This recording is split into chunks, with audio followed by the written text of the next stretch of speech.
Ready.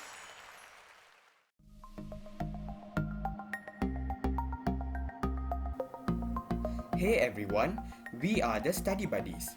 Welcome back to our channel. In today's video of Biology edition, we'll be learning about the topic Chemistry of Water. Water is an inorganic compound that has great importance in our daily lives. It is also unique because of its physical and chemical properties, which allows it to sustain life on Earth. Now, let's look at the general structure of a water molecule. The picture on the left shows the structural formula of the water molecule. A water molecule is formed by an oxygen atom covalently bonded to two hydrogen atoms. Covalent bonds are formed when electrons are shared by atoms, when in this case, the H2O molecule has two single covalent bonds at an angle of 104.5 degrees. Next, water is also a polar molecule, which results from the difference in electronegativity of oxygen and hydrogen atoms. Electronegativity refers to the ability of an atom to attract electrons into its valence shell. Oxygen is more electronegative than hydrogen, so it attracts more electrons into its shell, leaving hydrogen atoms with only protons, positively charged particles. This results in oxygen being partially negative and hydrogens being partially positive. Another important term that you need to remember is hydrogen bond. Hydrogen bond is a chemical bond when hydrogen is linked to an electronegative atom such as oxygen. Hydrogen bonds are the result of an unequal charge distribution, meaning hydrogen bonds in one water molecule is attracted to an oxygen atom in another water molecule.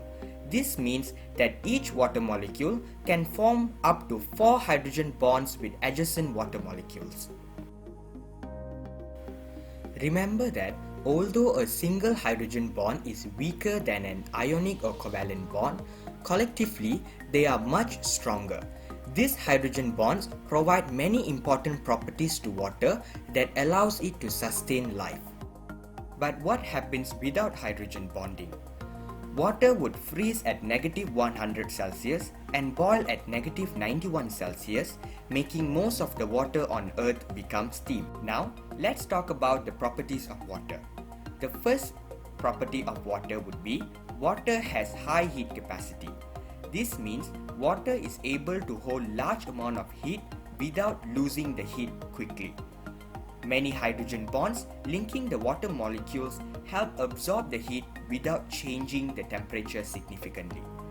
This allows organisms to maintain internal temperature protected from external temperature. For example, during summer or winter seasons, the environmental temperature fluctuates drastically. However, aquatic animals still get to live in the water with optimum temperature because water does not absorb or release heat easily.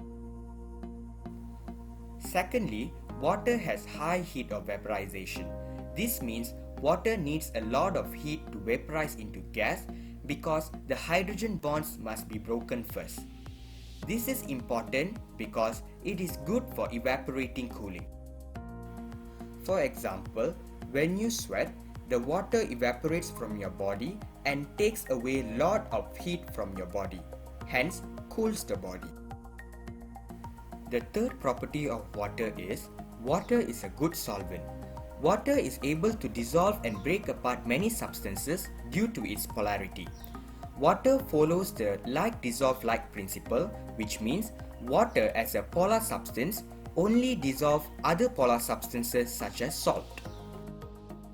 Let's take salt for an example. As we know, table salt is made up of sodium and chloride ions. When salt is added to water, the partially positive hydrogen ions in water is attracted to the negatively charged chloride ions, while partially negative oxygen ion in water is attracted to the positively charged sodium ion.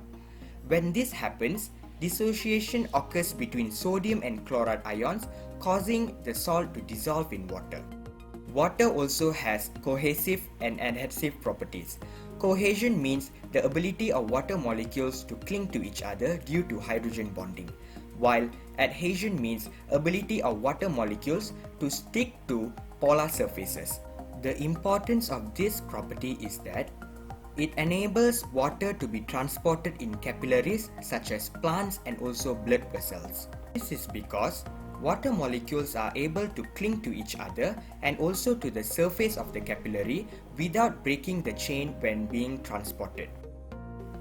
The fifth and final property of water is that frozen water is less dense than liquid water.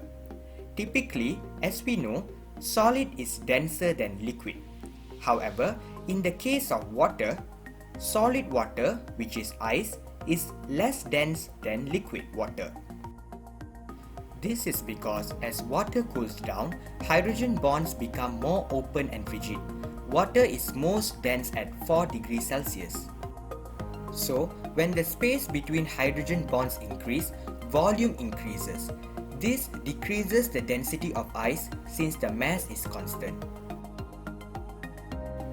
There is great importance for this property. Imagine a pond filled with water. During winter period, if solid water, ice, is denser than liquid water, the ice at the top will freeze and sink below, and water at the top will freeze again. If this process continues, the whole pond would become ice and no life can live in it.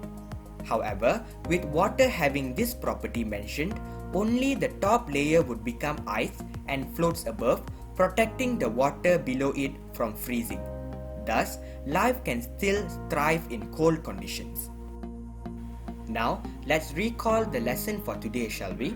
In this chapter, we learned that there are 5 properties of water, which are: water has high heat capacity, has high heat of vaporization, is a good solvent, has cohesive and adhesive properties, and lastly, frozen water is less dense than liquid water.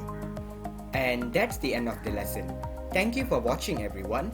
If you like this content, do like, share and subscribe to our channel. Don't forget to hit the bell icon to check out our new videos in the future. See you in the next video, everyone.